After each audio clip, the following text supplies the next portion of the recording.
রাসূল সাল্লাল্লাহু আলাইহি ওয়াসাল্লাম বলেন, 3 শ্রেণীর মানুষ জান্নাতে যাবে না, তার মধ্যে আপনি আছেন। নিজেকে বাঁচানোর চেষ্টা করেন। 3 শ্রেণীর মানুষ জান্নাতে যাবে না।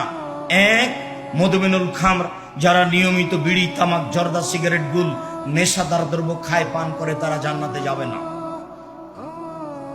2, আর রাজলাতু মিনান নিসায়ে, পুরুষের বেশধারী নারী, যারা পুরুষের জুতা স্যান্ডেল পরে, যারা পুরুষের শার্ট প্যান্ট পরে, যারা পুরুষের পোশাক পরে, তারা জান্নাতে যাবে না। 3, দায়ুস আল্লাযী কুরফি আলাল খাবাসা, যে তার বাড়িতে বেহায়াই সুযোগ দিয়েছে, সে জান্নাতে যাবে না। যার মেয়ে, যার স্ত্রী নগ্ন পোশাকে চলে, সে জান্নাতে যাবে না। আপনাকে আমি বড় পোশাক পরার জন্য অনুরোধ জানিয়েছি। আপনার আমি ব্লাউজ হারাম বলিনি, আপনি ব্লাউজ পরতে পারেন। শাড়ি আমি হারাম বলিনি, শাড়ি আপনি পরতে পারেন। আমি পরামর্শ দিয়েছি সালোয়ার কামিজ, মেক্সি চাদর পরেন, লম্বা হাতের জামা পরেন, কবজি পর্যন্ত জামা হবে, এইটা পরেন। ব্লাউজ আপনি বাড়িতে পরতে পারেন। যেখানে আপনার দেবর ভাসুর নেই, সেখানে আপনি ছোট ব্লাউজ পরেন, আরো কিছু পরেন, সেটা আপনার ব্যাপার।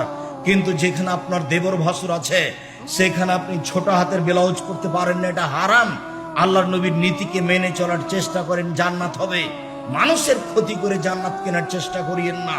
আপনার জন্য জান্নাত একেবারেই সহজ, আপনার জন্য জান্নাত একেবারেই সহজ, আপনার জন্য জান্নাত একেবারেই সহজ।